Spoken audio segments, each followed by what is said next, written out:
네, 안녕하세요. 네, 박수 치실 준비를 하니까 인사를 드려야 되겠네요. 네, 하이마스터 양윤정입니다. 반갑습니다. 네, 야, 저녁 강의도 이렇게 청중들 앞에서 하니까 너무 좋네요. 박수도 받고. 네, 저녁에 아까도 우리 얘기했지만 오시는 걸음이 되게 행복했잖아요. 그죠? 아까 낮에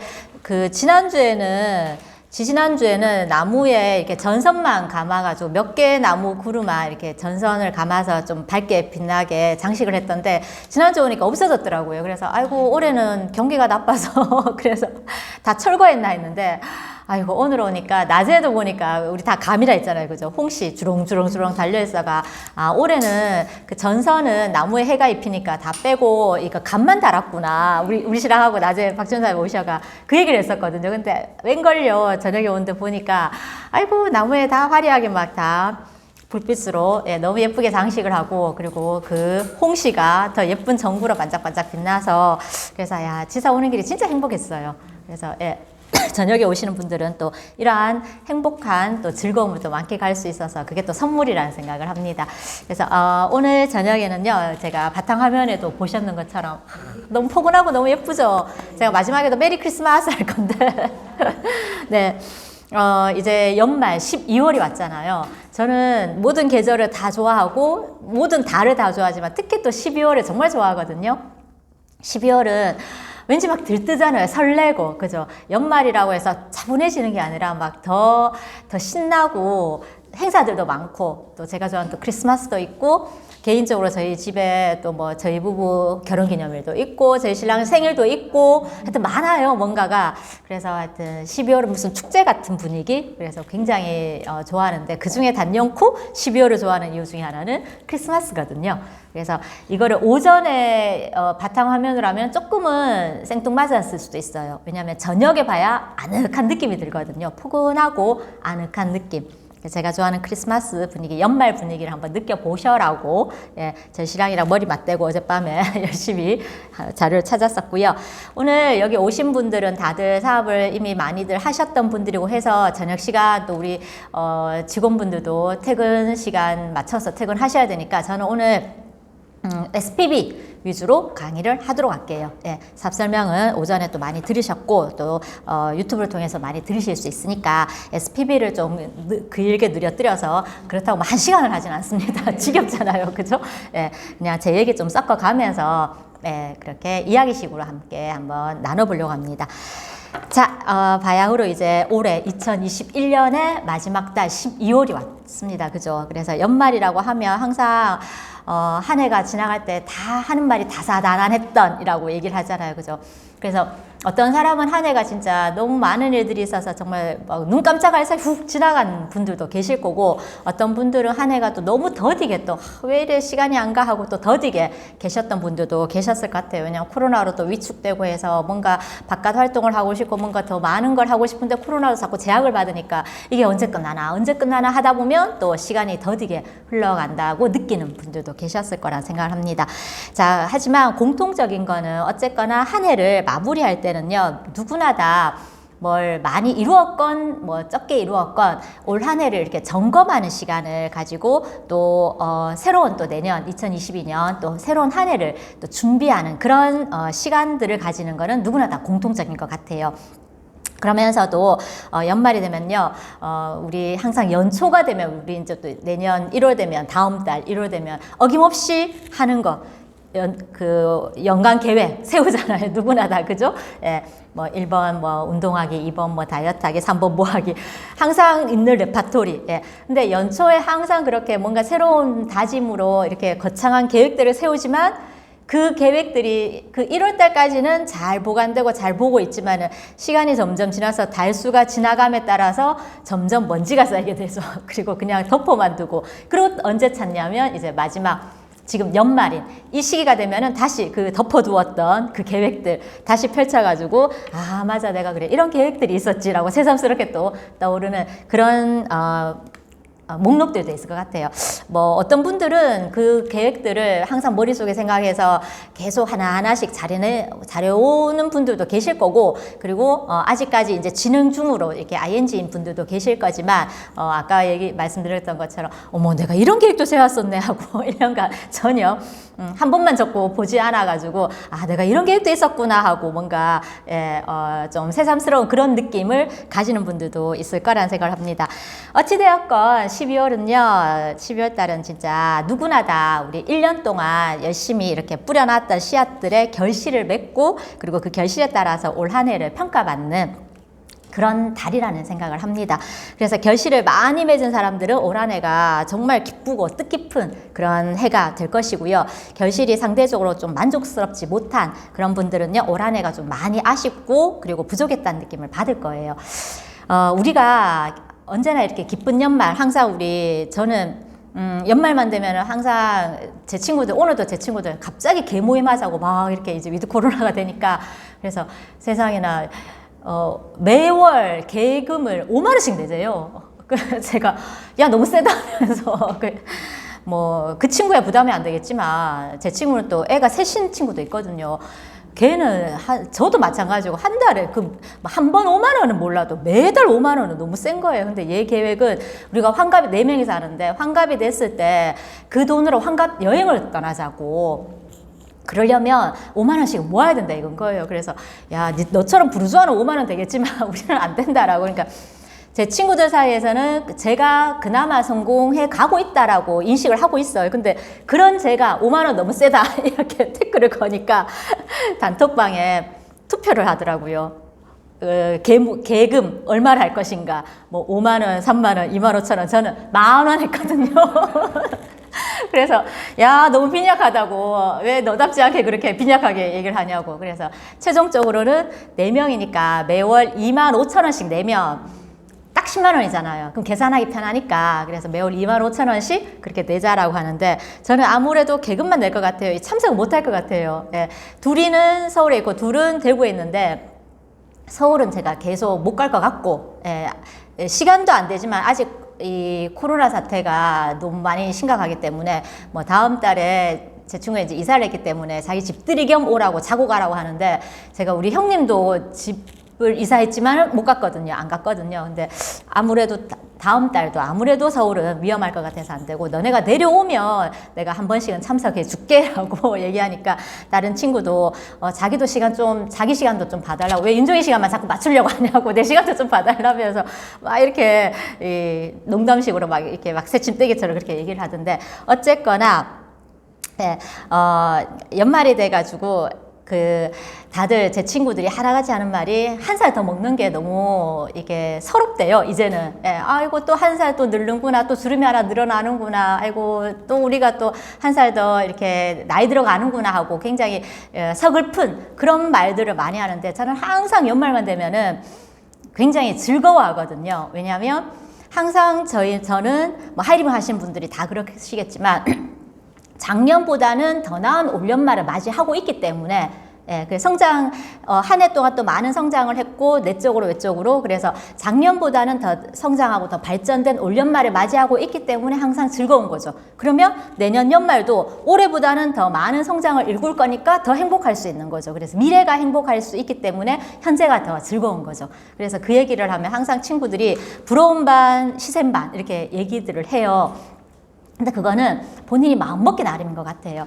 뭐 내가 경제적으로 더 많은 부를 못 가졌다 하더라도 잃지 않은 것만 해도 어디예요. 그리고 건강이 더 나빠지지 않은 것만 해도 어디예요. 그죠? 그게 나이가 한 살 더 먹으면 분명히 세포는 노화돼서 우리 몸이 더 많이 노화가 진행이 될 수도 있는데도, 그런데도 작년과 똑같은 건강을 갖고 있다라는 건 내가 건강으로는 굉장히 잘 살아왔다라는 거예요. 관리를. 그렇게 생각을 하면은 분명히 그 친구들도 작년보다는 나은 올 연말을 맞이한다라고 얘기할 수 있을 건데, 그런 거는 당연한 건 거예요. 있는 것은 당연한 거고, 없는 것을 자꾸 찾아보니까 자꾸 부족함을 느끼는 거예요. 그래서 아이고 올해는 작년보다 더 못하네 라고 그런 말들을 하고 있거든요. 그래서 진짜 모든 건 다 내 생각하기 나름인 것 같아요.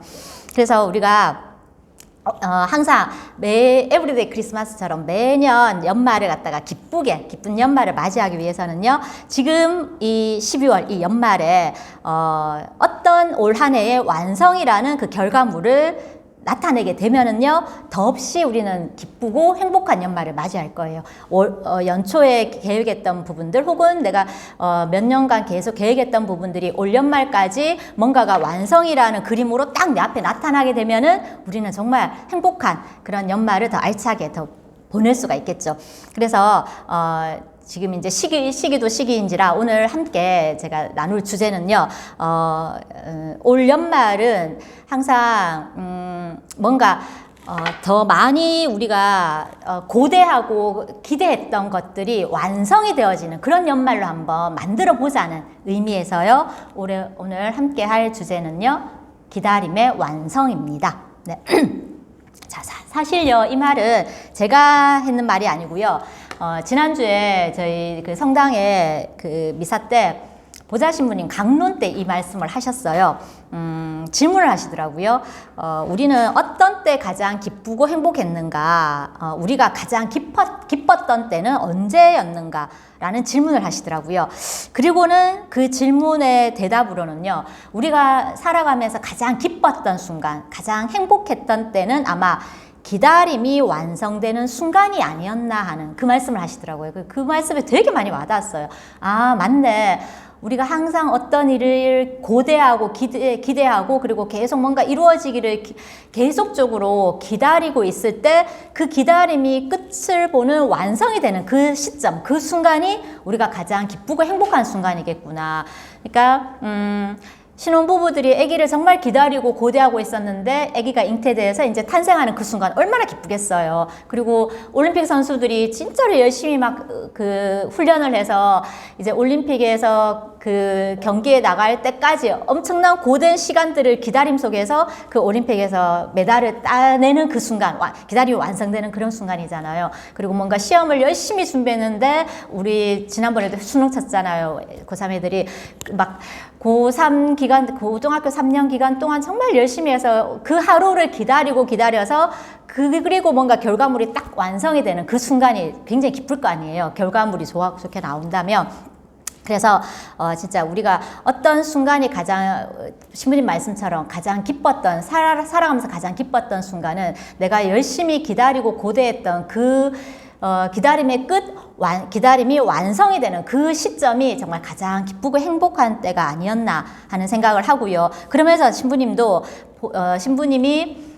살아오시면서 이제 가장 기뻤던 순간, 이게 3위, 세 가지를 이렇게 말씀해 주시더라고요. 3위, 2위, 1위 이렇게 말씀하시길래 저도 앉아서 가만히 생각해 봤어요. 아, 그러면 내가 이때 동안 거의 반평생은 아니죠. 우리 평균 연령이 이제 113세로 늘어나니까 아직은 저는 한 5분의 1을 살았네요. 그래서 아까도 제 친구들 환갑 얘기하길래 아이고 환갑 되려면 아직 10년이나 넘게 남았다라고 제가 막 큰 소리를 쳤는데 어쨌거나 제가 이때 동안 살아오면서 저도 제가 가장 기뻤던 순간, 기다림이 완성이 되어서 정말로 기뻤던 그 순간을 한번 떠올리면서 제 리스트 3, 2, 1위를 한번 찾아봤어요. 그때 생각했던 게 3위는요 뭐였냐면 대학 합격하는 날이었어요. 왜냐하면 왜 이 날이 더 많이 저한테 와닿았냐면요, 제가 학번상 93학번이거든요. 93학번까지가 대학 학력평가였어요. 대학 정확한 용어를 모르겠는데 하여튼 학력평가였어요. 그리고 제 다음 학번 94학번부터가 수능이었어요. 그러니까 이 대입 체제 자체가 완전히 바뀌는 그 커트라인을 우리가 있어 놓으니까 우리 학년 애들은 절대 재수해서는 안 된다라는 그 강박관념, 그 불안감이 엄청 팽배해 있었어요. 왜냐면 재수해버리면은 한 번도 하지 않았던 수능, 우리가 전혀, 우리 밑에 학년 애들은, 후배 애들은 그 수능에 대비해서 수업 시간에도 공부했지만 우리는 오로지 대입 학력고사를 대비해서 공부했던 세대라서 수능에 적응이 안 됐던 세대거든요. 그러니까 재수하면은 무조건 안 되는 거예요. 그래서 막 그런 불안감과 그런 강박관념 속에서 진짜 우여곡절 끝에 어쨌거나 그때는 대학 합격할 때 ARS 이게 전화 눌렀거든요. 이게 수험번호 누르고 뭐 수험번호 몇 번 합격 이 멘트를 그게 여자 뭐 육성인지 뭐 기계음인지 모르겠지만 어쨌거나 그걸 딱 듣는 순간 정말 기뻤어요. 우여곡절 끝에 어쨌거나 합격을 하게 됐었으니까. 그래서 그때 그 말을 딱 듣는 순간 진짜 여태 동안 세상의 모든 무거운 짐이 다 막 내려가서 다 날아가고 막 해방감이 드는 그런 막 희열, 그런 걸 느꼈을 때가 제가 대학 합격 그 발표 날이었던 것 같아요. 이게 제 인생의 3위의 기다림에 완성된 기쁜 날이었고요. 그리고 2위는 뭐냐면요. 남들은 웃을 수 있지만 저한테는 너무나도 기뻤던 날이었어요. 왜냐하면 새 아파트로 이사했는 날이었어요. 그런데 이 새 아파트 이사는 저보단 저희 엄마가 더 기뻤죠. 왜냐하면 저희가 제 때는 지금은 뭐 전세 뭐 월세 이래 하지만 제 때는 도집방이라고 얘기 많이 했었거든요. 그래서 저희 집이 계속 도집방을 엄마가 계속 막 이렇게 이사를 하셨어요. 그래도 저희 공부하는데 지장이 안 되게 학교 옮기지 않도록 엄마가 항상 그 주위만 계속 뱅글뱅글 도셨어요. 엄마가 이사를. 그러다가 드디어 이제 시지가 딱 개발될 때 25년이 넘었죠. 이제 27년이 됐다 하시더라고요, 엄마가. 그때 27년 전에 시지가 그 허허벌판 경산에서 이제 포도밭 다 허물고 시지로 딱 개발할 때 그때 새 아파트 거기를 저희가 제일 먼저 입주를 했었거든요. 그러니까 집이 없다가 새 집으로 이사 갔는 게 그동안에 엄마의 엄청난 희생과 하여튼 노력에 의해서 저희 집이 새 아파트로 이사 갔거든요. 그러니까 엄마가 제일 기뻤겠죠. 그래서 저는 새 아파트로 갖는 것도 기뻤지만 저한테 더 기뻤던 거는 제 방이 생겼고 제 침대가 생겼고 제 책상이 생겼다는 이 부분이 저한테는 너무 눈물 나도록 좋았어요. 저는. 왜냐하면 저희가 이제 3남매라서 5식구잖아요. 그러면 삼형제를 제가 막내니까 키우려면 안 그래도 없는 살림에 삼형제 다 공부시키고 하려면은 빠듯하잖아요. 그래서 뭐 제 방이랑은 아예 없죠. 그냥 큰 한 방에 우리 3명이서 맨날 거기서 뭐 어디가 밥 먹고 맨날 같이 잠자고 막 이렇게 살았었는데 이제 아파트로 옮기면서 제 방이라는 저희 단독 방이 생겼는 거예요. 아늑한 저만의 방. 커튼도 막 이렇게 칠 수 있고 그 방이 생겨서 너무 좋았고요. 그리고 그 안에 저만의 침대가 있는 거예요. 예전에 침대는 꿈도 못 꿨죠. 3명이서 막 바글바글 거기서 막 그냥 욕 깔아놓고 이불 막 서로 막 땡겨가면서 그렇게 잤었는데 이제는 제 침대가 생기고 그 옆에 예쁜 아늑한 그 스탠드까지도 딱 올려놔서 침대에서 제가 막 이 선물 받았던 인형이 있었거든요. 그거 안고 얼마나 뒹굴었는지 정말 기뻤었거든요. 그리고 제 책상이 생겼다라는 게 3명이서 공부를 해야 되니까 저는 책상이 없었어요. 언니랑 오빠는 있었는데 그래서 제 책상은 항상 밥상이었어요. 예, 막내라 놓으니까 맨날 밥상에서 제가 공부하다가 이제 언니가 고등학교 졸업하고 나서 언니 책상을 물려받았죠. 그러니까 되게 오래된 책상이에요. 그래도 저는 어쨌거나 책상에서 공부할 수 있다는 게 되게 좋았는데 이제 옮기면서 이제 제 책상이 생겼는 거예요. 그 위에 스탠드도 딱 달리고 그래서 이제 눈치 안 보고 마음껏 이제 공부할 수 있으니까 그래서 이런 조건들이 제 방 안에 있는 이런 환경들이 저를 정말 눈물나게 기쁘게 했었어요. 너무 행복했었어요. 그때. 그래서 이게 바로 정말 나도 내 방에 있었으면 좋겠다. 내 책상에 있었으면 좋겠다. 나도 침대에서 자고 싶다라고 이렇게 계속 소망하고 기다렸던 그 순간이 완성되는 그때의 기쁨이었던 것 같아요. 그게 바로 제 인생에 있어서 2위였고요. 자, 대망의 1위. 1위는 뭘까요? 네. 눈치채신 분들도 계실 거예요. 1위라서 제가 빨간색으로 했습니다. 대망의 1위라서. 1위는요. 하이리빙 사업을 하면서요. 제가 마스터를 확정 짓는 날. 그러면서 첫 여행의 대상자가 되던 날이 제 인생에 있어서는 진짜 가장 최고의 행복감을 느낄 수 있었어요. 왜냐하면 마스터 확정했을 때는요. 이제 3번 유지하고 나서 이제 확정이 되잖아요. 그때가 마스터 제가 확정할 때가 정말 제 인생 통틀어서 가장 힘든 시기였었거든요. 그때가 너무너무 인생이 정말 힘들어가지고요. 진짜 이게 자판기 300원짜리 커피 먹을 돈도 없었어요. 그리고 이 주유하는데 매번 쪼개서 매번 겨우겨우 10,000원씩 주유를 하던 그런 시기였거든요.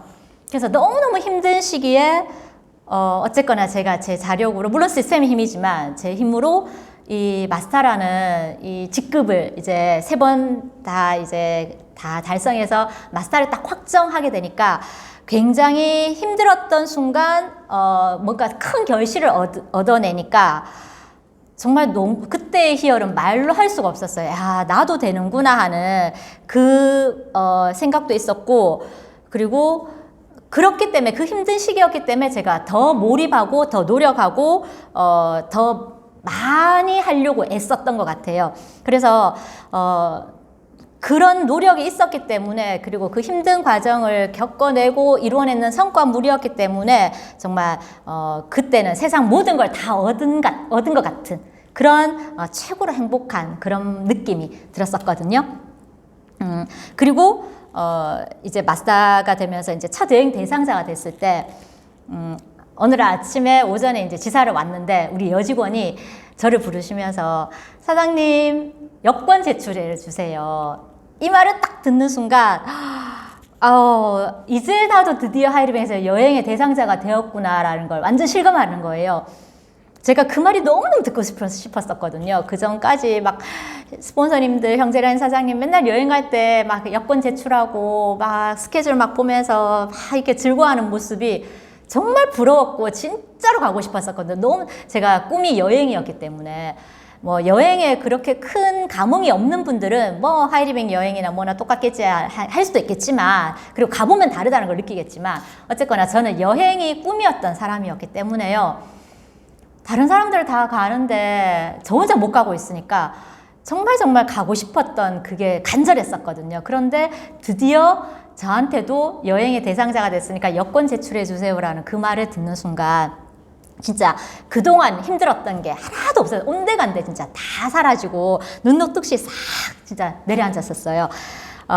그래서 이 순간이 정말 저한테 있어서는 가장 제 인생에 있어서 가장 최고로 정말 오랜 기간 기다림 속에서 완성되었는 가장 기쁜 순간이 아니었나 하는 생각이 들고요. 요건 이제 저의 경우고 우리 부부의 경우는요. 작년 11월 달에 가장 기뻤던 바로 저희 신랑 건축사 합격하던 날. 그래서 제가 저랑 저희 신랑 둘이가 함께 기쁜 거기 때문에 느낌표를 2개 했어요. 이게 깨졌네요. 이게 안 깨졌었는데 제가 봤을 때는 그렇군요. 이 뒤에는 느낌표가 하나예요. 제 거라서 안 하고 저 혼자만의 기쁨이니까 그때 여기는 우리 두 사람의 기쁨이기 때문에 느낌표 2개. 그래서 제가 박준사님한테 당연히 박준 사장님 다 편집해 주셨으니까 느낌표 2개 해달라니까 유치하다고 저보고 예, 그래도 느낌표가 있어야 살아있다고 제가 막 그래 얘기했는데 느낌이 다르잖아요. 그죠? 저희 신랑이 진짜 오랜 시간 너무 많이 고생했고 너무 많은 시간 진짜 최선을 다해서 이렇게 노력했던 거를 아니까 제가 그래서 그 결과물로 몇 년을 기다려왔던 그 오랜 기다림의 완성인 거잖아요. 그렇기 때문에 저희 부부의 이날 기쁨은 정말 최대치가 됐었던 거죠.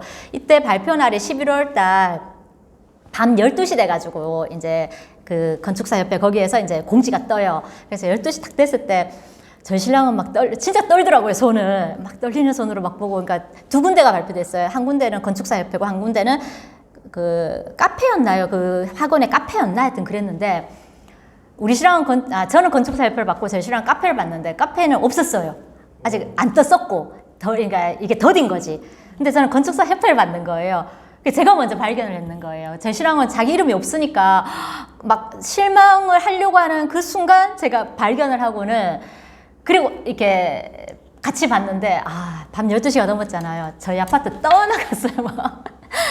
둘이서 엄청 막 함성을 막 지르고요. 막 둘이 부둥켜 안고 막 울었거든요. 너무 기뻐서 진짜 너무 행복해도 눈물이 나오는 게 맞아요. 예. 그래서 그 순간이 작년 11월 달 저희 부부한테는 정말 오랜 기다림의 완성으로 가장 최고로 기쁜 순간이 아니었나 하는 생각을 하거든요. 자, 제가 왜 저한테 있어서 기다림의 완성의 기쁜 순간 3가지를 말씀드렸냐면 저도 우리 신부님이 3가지 말씀하실 때 제 경우를 떠올려 보니까 너무 행복했었거든요. 그래서 제 얘기를 해드리면 사장님들도 아마 인생에 있어서 가장 기뻤던 순간이 이렇게 필름 돌아가듯이 파노라마처럼 이렇게 떠오르실 것 같아서 제가 말씀을 드렸고요. 저녁 시간이라서 오전이었으면 제가 이거 그냥 제목만 말하고 싹싹 넘어갔을 건데 저녁 시간이라서 시간제 여유가 좀 있어서 제가 조금 구체적으로 말씀을 드렸고요. 그래서 사장님들이 인생에 있어서 가장 기뻤던 순간, 오랜 기다림 끝에 완성이 되어서 나에게 가장 기쁜 순간을 마련해줬던 그때를 한번 3가지 리스트를 뽑아서 한번 생각해 보시면은 좋을 것 같습니다. 그래서 다시 이제 올해 연말로 한번 돌아보자고요. 그러면은 올 한 해 우리가 올 초부터 계속적으로 기다리고 고대했던 그런 순간이 완성되었던 일은 몇 가지가 있는지 한번 같이 한번 점검을 해보자고요. 혹은 그 완성으로 기뻤던 적은 올해 언제 있었는지 그걸 한번 떠올려 보자고요.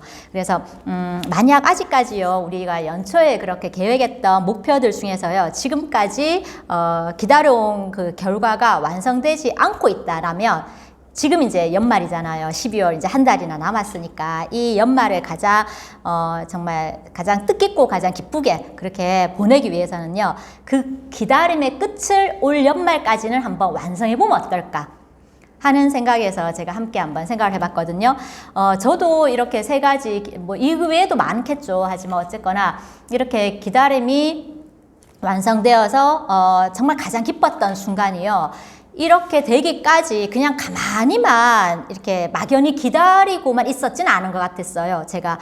그리고 무작정 시간만 지난다고 해서 이렇게 완성되어진 거는 하나도 없다는 생각을 하거든요. 그래서 그 긴 시간 동안에 분명히 제가 지불했던 대가들이 있었고요. 그리고 분명히 남다르게 행동했던 그런 것들이 차곡차곡 쌓여서 그래서 완성이 된 그런 기쁨들이 이렇게 결과물로 나왔던 것 같거든요. 그래서 우리가 정말 원하고 바라는 것들이 완성되는 그런 기쁨을 누리기 위해서는요.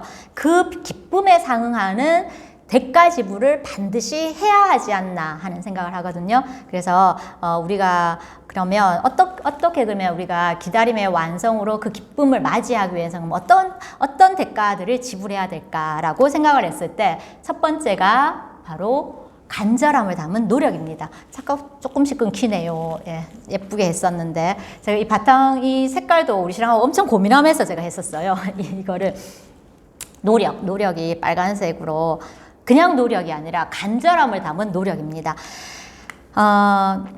어떤 목표를 세우고요. 그냥 시간이 지나간다고 해서 저절로 되는 거는 정말 아무것도 없잖아요. 그래서 진정한 기다림은요. 그 속에 간절함이 포함되어 있어야 돼요. 그냥 무작정 기다리는 게 아니라 정말 내가 간절하게 그렇게 간절함 안에 간절함이 포함되어 있는 그 기다림 속에서 뭔가 완성이 되어야지 나의 기쁨이 더 커질 수 있다는 거거든요. 그래서 대부분 그냥 뭐 아이고 되면 좋고 안 되면 말고 그렇게 그냥 되면 좋겠다라는 이런 바램만으로는요. 목표 달성의 그런 기다림의 시간들은 의미가 없어요. 그냥 됐으면 좋겠다라고 하는 그 시간들은 그런 목표를 향해서 매 순간 진짜 간절함을 담아가지고요. 내가 할 수 있는 최고의 노력을 다 했을 때 그 기다림은요. 의미가 있게 되고 그리고 진정성을 갖게 돼요. 누구나 목표 세우면은 처음에는 그 목표에 도달하기 위해서 당연히 노력하죠. 목표를 세웠다는 건 내가 해내기 위해서 세운 거니까 당연히 노력들은 해요. 하지만 그냥 하는 노력과 간절함을 담은 노력은요. 완성이라는 결과에 도달하기까지 시간과 그리고 그 결과물의 크기에 있어서는 정말 엄청난 차이를 일으켜줘요. 그냥 노력하는 거랑 간절함을 담아서 노력하는 거랑. 그래서 그냥 남들도 하는 그런 하는 정도의 그런 노력만 하면은요. 남만큼만 하게 되죠. 근데 우리는 남만큼 해서 잘 살 수는 없어요. 내적으로 외적으로. 그래서 매 순간 간절함을 담아가지고요. 진짜 최선을 다해서 노력을 하게 되면은 남 이상의 결과물을 얻어낼 수 있겠죠. 그러면 결국 내가 원하고 바라는 목표를 이뤄내는 그러한 정말 기다림의 완성이 이루어지는 기쁜 순간을 우리는 맞이할 수가 있을 거란 생각을 합니다. 그렇게 이루어내는 그런 기간도 그리고 이루어내는 그런 결과물도 결국 내가 얼마나 간절하게 노력하는가에 따라서 이게 결정되어진다는 생각을 하거든요. 그리고 내가 정말로 최선을 다하고 있는가는요. 누가 알냐면 내가 알아요. 그래서 내가 진짜로 정말 내가 최선을 다하고 있는가라는 것을 확인할 수 있는 방법은요. 내가 인정할 만큼 나는 지금 최선을 다하고 있는가라고 질문을 해본다라는 거죠. 남들이 보기에는요. 최선을 다하는 것처럼 보일 수도 있어요. 그래서 저도 오늘 같은 경우도요. 제가 아침에 새벽에 일어나서 이 시간까지 진짜 아까 스폰서한테도 얘기했지만 눈썹이 휘날릴 정도로 제가 막 다녔었거든요. 너무너무 바빠가지고 점심 먹고 나서 대구 시내를 다 다녔어요. 오늘 하여튼 되게 바빠가지고. 그런데 그 와중에 앞만 봐도 머리가 너무 지저분한 거예요. 그래서 가는 미용실에 원장님한테 잠깐 짬내가지고 원장님 잠깐 갈 테니까 잘라달라고. 원래 예약을 받는 분인데 제가 이렇게 나올 때는 뭔가 있다 싶으니까 원장님도 이제 시간을 내가 그렇게 잠깐 잘라 주셨는데, 그래서 오늘 뭔 날이라고, 오늘 강의하냐고 그래도 저보고. 예. 그래서 거기에서 잠깐 자를 동안에 이제 휘날렸던 눈썹까지도 정리했어요, 제가. 네. 그래서 엄청 바빠가지고, 그리고 이제 여기 막 오기 바빴죠. 그래서 저희 신랑한테 이제 지사 간다고 그 머리 자르고 이제, 머리 자르고 나서 이제 두 군데 더 들렀다가 이제 여기를 왔는데, 저희 신랑이 제가 어젯밤에도 많이 못 잤는 거 아니까 그냥 집에 가서 머리는 다음에 자르고 집에 가서 좀 쉬었다 가라고, 저희 신랑은. 그래서 저희 신랑이 보기엔 제가 오늘 굉장히 최선을 다한 것처럼 보이죠. 열심히 살았는 것처럼 보이지만 제가 만족을 해야 돼요. 내가 오늘 하루 정말 최선을 다했는가, 정말 내 스스로가 나는 오늘 진짜 최선을 다했는 하루야 라고 스스로 만족하면서 스스로 이렇게 다독일 수 있을 만큼의 그런 노력을 했는가라고 질문했을 때 예스라는 대답이 나오면은 그날은 정말 제가 잘 산 날이고, 조금이라도 부족함을 느끼면 아니야, 아직 나는 최선을 다하지는 못했어 라고 하게 된다라면 남들의 평가에 좌지우지할 필요가 없다라는 거예요. 분명 저희 신랑은 제가 최선을 다했다고 보이겠지만 제가 생각했을 때 오늘 한 군데는 비었거든요, 스케줄 중에. 결국은 거기는 또 시간을 내서 가야 되고, 그리고 짧게 만나야 될 사람이 아니라서 오랜만에 만나는 사람이라서 조금 시간을 두어야 될 것 같아가 제가 내일로 스케줄을 미뤄버렸거든요. 그러니까 결국 저는 오늘 제가 계획했던 한 군데를 못 갔는 거죠. 그러면 끝까지 제가 뭐 머리를 안 잘랐으면 거기 갈 수도 있었겠지만, 그러니까 한 가지를 미흡한 게 있다라는 걸 저는 알잖아요, 그죠? 그렇기 때문에 내가 오늘 열심히는 살았지만은 내가 최선을 다하지 못했구나라고 느낄 수 있는 거죠. 그래서 진짜 나는 정말 최선을 다하고 있어라고 이렇게 인정할 수 있을 때만 때려야지만 내가 정말 가장 간절함을 담은 노력을 해내고 있는 순간이다라고 생각을 하거든요. 그래서 이런 매 순간 진짜 우리가 목표를 향해서 간절함을 담은 이런 노력을 해낼 때 우리는 진정한 최선의 결과물로 기쁨의 완성을 누릴 수가 있다라는 그런 생각을 합니다. 그래서 사장님들도 노력을 하실 때 한번 자문해 보세요.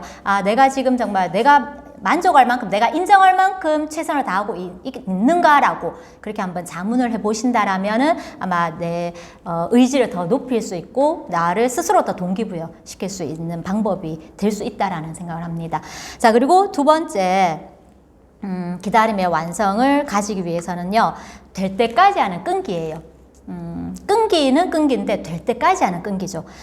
자, 대부분 다 목표 세우고 뭔가 새롭게 시작하는 순간은요, 누구나 다 간절함을 다하는 노력을 해요. 적어도 첫날은. 그죠? 작심삼일이라고 하니까 이틀까지는 하죠. 그런데 하다 보면 중간에 어떤 장애물이 나오고 어떤 걸림돌이 이렇게 나타나게 되면 그렇게 애써 노력했던 것도 서서히 이제 뭔가 이렇게 사그라들게 되는 경우가 생기고, 결국 그러다 보면 내 의지가 약해져서 중도에 포기하게 되고, 그리고 결국은 못 해내는 경우가 이렇게 나올 수가 있잖아요. 그죠? 하지만 아무리 힘들고 어려운 일도요, 우리 계속 시스템에서 얘기하잖아요. 꾸준하게만 반복하게 되면은요, 그러면서 될 때까지 하게 되면은 정말 그런 될 때까지 하는 이런 끈기만 있게 되면 저는 어떤 일도 못 해내는 일이 없다는 생각을 하거든요. 우리 끈기의 가장 대표적인 예로 인디언 기우제 얘기 많이 하잖아요, 그죠? 인디언이 춤을 추면 무조건 비가 온다 하잖아요. 그게 왜냐하면 비가 올 때까지 춤을 추니까, 될 때까지 춤을 추는 거예요. 그러니까 우리도 뭔가 목표를 세웠다면 될 때까지 해보는 거예요. 이게 결과물이 아주 최상이든 중간이든 아니면 뭐 부족하든 어쨌거나 내가 목표에 있는 그 결과치가 나올 때까지 나는 끝까지 끈기 있게 끝까지 될 때까지 한번 계속적으로 해본다라는 거죠. 근데 이렇게 목표에 도달할 때까지 우리가 멈추지 않고 이렇게 끝까지 할 때 정말 중간에 아무런 점검도 하지 않고요, 그냥 막 앞만 보고 그냥 무작정 끈기만 갖고 그렇게 열심히 하게 되면요, 어쩌면 잘못된 방향으로 나아가서 내가 내가 원하는 목표랑 반대로 갈 수 있는 경우도 생기거든요. 중간에 점검을 하지 않으면. 그래서 내가 진짜로 목표 지점을 향해서 한 걸음 한 걸음 이렇게 올바른 방향으로 잘 나아가고 있는지 점검을 하기 위해서는요. 우리가 왜 시험 공부할 때도 오답 노트 해봤잖아요, 그죠? 그래서 저는 특히나 제가 이제 수학을 가르쳤던 사람이라서 학생들한테 다른 과목도 물론이지만 수학은 진짜 오답 노트가 정말 중요하거든요. 그래서 이렇게 오답 노트는 그거를 갖다가 이렇게 작성해서 거기에 대해서 계속 뭔가 점검을 했던 애들은 다음에 그 문제는 안 틀려요. 그런데 오답 노트를 작성하지 않고 계속 그냥 이렇게 공부만 하게 되면 틀린 걸 계속 틀리게 될 수도 있어요. 왜냐하면 내가 어떤 부분을 모르고 있고 어떤 부분이 왜 틀렸는지를 모르고 계속 공부만 하게 되면은 공부는 하죠. 노력은 하죠. 하지만 내가 틀린 부분에 대한 정확한 이해도를 못 가지게 되면 다음에 그런 비슷한 유형이 나오면 또 틀리게 돼요. 그런데 오답 노트를 보고 아, 내가 이래서 틀렸구나. 그러면 올바른 답을 얻기 위해서는 아, 이렇게 가야 되겠구나라고 점검을 하고 나면은 다음번에는 그런 유형이 나와도 더 이상 실수하거나 틀리지 않게 되거든요. 그래서 저는 우리 사업에 있어서도요, 오답 노트는 저는 8코어라는 말을 많이 해드리거든요. 오늘 하루 내가 내 목표대로 진짜 잘 움직였는지 혹은 다른 방향으로 틀어서 이렇게 가진 않았는지 매일 점검할 수 있는 오답 노트가 저는 8코어라고 말씀을 드립니다. 8코어를 이렇게 매일 저녁마다 오늘 내가 했던 걸 체크해 보면요, 잘하고 있는 부분도 보이고 아, 이 부분은 내가 아직 부족하구나 하고 이렇게 느껴지는 부분들도 나와요. 그러면은 아, 내가 이 부분이 부족하니까 내일은 이 부분을 조금 더 잘해봐야지 하는 그 마음을 먹게 되니까 다음 날은 더 그 부분을 더 정답에 가까운 행동으로 내가 이끌어낼 수가 있다라는 거죠. 실제로 저도 이제 어제 매일 이제 저는 8코어를 이제 이렇게 글로 쓰니까. 근데 다른 거는 다 제가 목표했던 만큼 했는데 저는 테이블 요즘에 항상 하루에 2개 이상씩 듣기가 제 목표예요. 근데 어제는 보니까 제가 막 강의 준비도 하고 뭐 한다고 바빠서 1개만 들었더라고요. 그러니까 적을 때 보니까 마지막에 적을 때 보니까 책 적고 테이블 적는 데 보니까 강의 들었는 걸 생각해 보니까 1개만 적었는 거예요. 1개만 했는 거예요. 보통 그런 날은 제가 1개만 들었네, 그럼 1개 더 들어야죠. 그 순간 바로 들어요. 근데 어제는 제가 너무 늦은 시간이라서 이걸 듣는 것보다는 빨리 자야 되겠다. 잠이 더 중요하다. 그 합리화에. 예. 그래서 그냥 안 했어요. 그러니까 아, 내가 오늘 테이블 1개를 덜 들었구나. 그러면 내일은 강의를 3개를 들어야 되겠구나. 그렇게 저 스스로 점검을 하게 되죠. 근데 만약 제가 8코어 체크를 안 했다면 오늘 1개를 들었는지 2개를 들었는지 모르죠. 그냥 넘어갈 수 있는 거죠. 그래서 8코어는 진짜 내 오늘 하루 행동을 갖다가 점검하기에 가장 진짜 가장 올바른 방향을 제시해 주는데 가장 최고의 도구가 저는 8코어라는 그런 생각을 하거든요. 그렇게 우리가 8코어를 통해서 매일 조금씩 변화하고 성장하면요, 끝까지 갈 수 있는 그런 이러한 끈기도 길러질 수 있기 때문에요, 어느 순간 우리가 원하는 목표 지점까지 가는 그런 큰 기쁨을 누릴 수 있을 거라는 생각을 합니다. 자, 그리고 마지막 3번째, 그래서 오답노트 8코어, 제가 이걸 이제 클릭했네요. 자, 그리고 3번째는 자, 기다림의 완성을 누리기 위한 마지막 3번째는 바로 할 수 있다는 믿음입니다. 아, 이거는 글씨가 작아서 다 들어왔네요, 이 화면 안에. 우리 올림픽에서도 보면은요, 막 역전승을 그렇게 이루는 경기들을 이렇게 간혹가다 보잖아요. 보면은 분명히 지고 있었고, 그리고 전술도 분명히 밀리는 것 같은데, 그런데 남다른 거는 그 경기에 임하는 선수와 코칭 스태프들은 끝까지 할 수 있다라고 되뇌면서 계속적으로 간절한 믿음을 보였을 때, 그때 뭔가 스코어가 역전이 되어서 기적 같은 대역전승이 일어나는 그런 경기들을 간혹가다 보셨을 거예요. 특히 우리나라, 그죠? 올림픽 선수들이 그런 경우를 많이 보여줬었잖아요. 펜싱도 그랬고, 뭐 배구도 그렇고, 하여튼. 예, 그래서, 주변 상황이 열악하고 모든 게 내한테 불리한 것 같고, 심지어는 내 능력이 거기까지 도달할 수 없을 것 같다라는 그런 생각이 들어도요, 내가 할 수 있어, 나는 할 수 있어, 나는 끝까지 해낼 수 있어 라는 그런 믿음을 굳건히 가지고 언제나 해내는 모습을 끝까지 내가 상상을 하고 거기에 대해서 간절함을 담은 노력을 하게 되면요, 우리도 올림픽에서처럼 진짜 우리 인생의 대역전승을 만들어낼 수가 있거든요. 그거는 능력의 차이가 아니라는 생각이 들어요. 얼마만큼 내가 간절하게 내 성공을 믿고 있는가에 따라서 달라진다는 생각을 하거든요. 그런데 안타깝게도 다른 거는 뭐 어떻게 노력을 하고 끈기를 가지겠다 하지만 내가 할 수 있다는 믿음을 가지는 게 아마 이 세계 중에 가장 쉽지 않은 일 중에 하나가 아닌가 하는 생각을 하거든요. 대부분 본인을 잘 못 믿어서, 그죠? 내 믿음이 약해서 이렇게 힘들어하는 분들을 많이 보거든요. 그래서 그렇게 본인의 의지가 약하고 스스로에 대한 믿음이 부족해서 중도에 이렇게 그만두는 일이 있는 그런 일을 보면 참 안타까운데, 나 스스로에 대한 그런 믿음을 더 확고하게 가지기 위해서는 저는 지렛대를 한번 활용해 볼 필요가 있다라는 말씀을 하거든요. 그 첫 번째 지렛대가 바로 뭐냐면 보물지도고요. 그리고 두 번째 지렛대는 바로 스폰서님과의 밀착 상담입니다.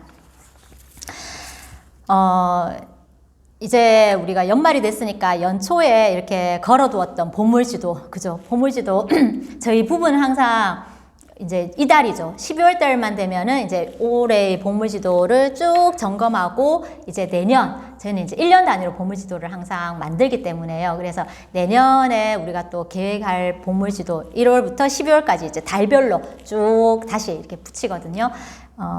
그런데 저도 항상 연초에는, 그러니까 연말에는 막 1월부터 12월까지 꼼꼼하게 계획 잡아가지고 보물지도 열심히 막 붙여요. 그리고 아침, 저녁으로 저는 항상 외치기는 해요. 그런데 시간이 지나면서 처음에 붙였던 그 간절함이 조금씩은 이제, 옅어질 수도 있겠죠. 근데 그 중에 정말 내가 올해는 무조건 이것만큼은 해내야 되겠다라고 하는 거는 계속 되뇌이거든요. 그래서 올해 그 많은 보물지도 목록 중에서 가장 중요한 4가지가 있어요. 근데 그 4가지 중에 한 가지는 이루었고 이제 3가지는 지금 진행 중이죠. 그리고 그 3가지 중에 한 가지는 결혼해서부터 지금까지 계속 외치는 건데 암만 생각해도 내가 이쪽에는 많이 노력을 부족하게 하는구나, 그 생각을 맨날 하면서 외치면서도 맨날 찔려요. 하여튼 뭐 상상에 맡기실 거고, 예, 뭐 그런 게 있으니까, 예. 어쨌거나 매년 초에 이렇게 보물지도를 만들어서 이렇게 걸어두잖아요. 저희처럼 그렇게 안 하시더라도 어쨌거나 보물지도는 다 집에 있으시잖아요. 그죠? 그러면은, 그 보물지도를 이제 다시 한번 점검해 본다라는 거죠. 그래서 올 연말까지 반드시 이루고야 말겠다는 그 목표가 있는가를 한번 보시고요. 아니면 내년에는 반드시 이거만큼은, 이 목표, 이 꿈만큼은, 이루고 싶어 하는 그 목표들을 다시 한번 원래 있던 보물지도에다 다시 한번 추가해서 한번 붙여보시라는 거죠. 정성껏. 그래서 저는 항상 보물지도에 붙일 때 일부러 제가 코르크보드에 그거 색지를, 코르크보드 거기다 색지를 4가지 색깔로 이렇게 A3 용지만큼 크게 잘라서, 그러면 4개가 딱딱딱 붙여지거든요. 그럼 거기에다가 이제 1, 2, 3, 4, 5, 6, 7, 8, 9, 10, 11, 12, 그리고 여기에는 제 실천사항, 사명서 이런 걸 쭉 붙여요. 근데 뭘로 붙이냐면 풀로 붙여요. 딱풀로. 왜냐하면 그걸 붙일 때 항상 이 지면에다가 딱풀로 붙일 때 양가 쪽에다가 당연히 하겠지만은 중간에 뭐 하냐면 십자가를 그리면서 감사합니다, 이루어 주셔서 감사합니다 하고 그렇게 붙여요. 항상. 그래서 보물지도 붙이는 그 꿈들은 나에 있어서 가장 소중한 부분들이기 때문에 허투루 붙일 수가 없는 거예요. 그래서 진짜 붙일 때마다 간절함을 담아서 붙이거든요. 그런데도 그런 간절함을 담아서 붙였는데도 시간이 지나면은 옅어지는 것들이 있어요. 근데 어쨌거나 붙여놨기 때문에 제가 매일 아침 저녁으로 보고 외치니까 계속 상기는 하는 거죠. 예, 그렇지만 우선순위라는 게 있기 때문에, 그래서 저한테 있어서 어쨌거나 올 한 해의 우선순위 4가지는 지금도 진행 중인 것도 있고 이제 완성되는 것도 있고 그런 부분들이 있더라고요. 그래서 보물지도는요, 진짜 내가 아침 저녁으로 외치고 혹은 매일, 그러니까 보물지도로 사진을 찍어서 우리 요즘에 이게 핸드폰에 앨범에다 저장을 해놓으면 언제든지 뭐 버스 타고 올 때든 걸을 때든 언제든지 내가 그 보물지도를 볼 수 있잖아요. 그래서 계속적으로 그 사진들을 보면서 내가 이룰 수 있다는 그 믿음을 더 많이 확고하게 가질 수 있도록 해주는 가장 강력한 에너지를 줄 수 있는 도구가 저는 보물지도라는 생각을 하거든요. 그래서 이제 연말을 맞이해서 1년 동안 그냥 묵혀놨던 그런 꿈판 보물지도였다면 올해 연말에 다시 한 번 더 이제 수정을 한번 해보셔가 뭐 다 할 필요는 없겠지만 그래도 내가 내년만큼은 꼭 이루어야겠다 아니면 올 연말만큼은 꼭 이루어야 되겠다라는 그 목록을 다시 하나 더 추가해서 붙이셔가지고 한번 아침 저녁으로 외치고 수시로 보면서 한번 외쳐보시라는 말씀을 드립니다. 자, 그런데 그런 의지조차 아침 저녁으로 외치려면 그건 순수한 내 의지잖아요, 그죠? 그래서 그런 의지조차도 우리는 약해지기 때문에요. 그래서 더 강력한 지렛대가 바로 뭐냐면 저는 스폰서님과 상담이다라고 생각을 하거든요. 우리 감정은 기복이 있기 때문에요. 하루 이틀 지나면은 막 이게 계속 막 하루에도 몇 번이나 막 바뀌잖아요. 좋았다가 나빴다가 막 할 수 있을 것 같다가도 못할 것 같고 막 그렇게 되는데. 결단도 오늘 하루 했지만은 내일 되면 조금씩 흐려져서 우리 오죽했으면 작심삼일이란 말이 있겠어요. 그래서 결단도 그렇게 무너지기 쉽기 때문에 스폰서님과 상담은요 그냥 띄엄띄엄이 아니라 진짜 매일매일 상담을 해 나가는 게 내가 이런 내 믿음의 의지를 더 굳건히 할 수 있는데 굉장히 최고의 방법이다라는 생각을 합니다. 상담을 받게 되면은요, 스폰서님한테는 항상 굉장히 높은 큰 에너지가 있죠. 그래서 그 에너지를 받았는 날은 내가, 굉장히, 에너지가 저한테 에너지가 이렇게 넘치는 날에는요, 스폰서님한테 받았는 그 상담으로 인해가 막 배터리가 충전되면 더 많이 충전돼가 더 큰 시너지가 일어나잖아요. 그리고, 그렇기 때문에 더 큰 저한테 에너지가 더 오게 되고, 제가 힘들어서 주저앉아 있을 때는 당연히 스폰서님의 그 큰 에너지는 저한테 약이 되는 거죠. 저를 일으켜 세울 수 있는, 주저앉아 있는 거를 그나마 일어날 수 있도록 해주고, 일어나 있는 거를 그나마 걸을 수 있도록 해주는 게 스폰서님의 상담이다라는 생각을 하거든요. 그래서, 상담은요, 내가 내 기분 상태에 따라서, 오늘은 잘했으니까 오늘은 기분 좋으니까 상담해야지. 오늘은 못하고 했는 게 없으니까 부끄러우니까 상담 안 해야지. 그게 아니라, 정말, 잘하면 잘하는 대로, 좋으면 좋은 대로, 그리고 안 좋으면 안 좋은 대로요. 매일 빠지지 않고 상담을 해야지만 나의 에너지가 계속 다운되지 않고 조금씩 올라가서 나에 대한 믿음과 의지가 더 높아질 수가 있다는 생각을 하거든요. 그래서, 스폰서님이 매일매일 만약에 나에게 전화를 못 하신다면 파트너인 내가 스폰서한테 매일매일 전화하는 그 습관을 한번 들여보자라는 거죠. 스폰서님의 목소리만 들어도 나는 그 전화상으로 들려오는 그 목소리에서 내한테 빠져있던 기운을 올리게 되고 내가 약해진 믿음을 끌어올릴 수 있는 에너지를 충분히 받을 수 있거든요. 별다른 말을 안 하더라도. 그래서 내 믿음이 혹여나 아직까지 내가 할 수 있다는 이 믿음이 아직까지 조금은 약하고 부족하다는 생각이 든다면 내 간절한 꿈인 보물지도를 다시 한번 쳐다보고 스폰서님과 매일매일 그렇게 한번 상담을 해보신다라면 분명히 마음속에 할 수 있다는 그 믿음이 조금씩 자리 잡아서 이제 굳건하게 될 거다라는 생각을 합니다. 자, 이렇게 올 연말에 우리가 항상 계속적으로 연초에 우리가 꿈꾸고 기다려왔던 이런 꿈들이 완성되는 기쁨의 순간을 올 연말 만끽하기 위해 가지고요. 제가 3가지를 한번 정리해 봤는데, 그냥 노력이 아니라 진짜 간절함을 담은 그런 노력으로요. 그리고 진짜 내가 끝까지 될 때까지 해내는 그런 끈기로, 그리고 내가 반드시 해낼 수 있다라는 이런 강력한 믿음을 가지고 매 순간을 살아간다면요, 분명히 우리는 올 연말 그 어느 해보다도 정말 내가 고대하고 기다려왔던 그런 것들이 완성이라는 결과물로 이렇게 나한테 나타나는 것들이 훨씬 더 많아져서 내가 정말 올 연말은 더 기쁘고 환희에 찬 날들로 더 진짜 빛나게 보낼 수 있을 거다라는 그런 생각을 하거든요. 그래서 모두가요 진짜 연말을 기다림의 완성으로 기쁜 순간들을 맞이해서 에브리데이 크리스마스, 귀엽죠? 제가 정말 좋아하는 루돌프 사슴코와 산타 할아버지, 예. 그냥 12월 25일만 크리스마스가 아니라 우리한테는 정말 모든 날이 에브리데이 모든 날이 다 크리스마스와 같은 이런 기쁨과 환희 속에서 정말 우리가 계속적인 그런 행복을 좀 느껴보셨으면 하는 마음에서 오늘 강의 함께 준비해봤고요. 올 연말 진짜 더 알차게 보내셔가지고 진짜 어떤 해보다도 나는 올 연말 가장 내가 정말 기다려왔던 순간들이 다 완성됐어 라고 말할 수 있는 그런 분들이 되시길 바라면서요. 오늘 강의 모두 마치도록 하겠습니다. 수고 많으셨습니다.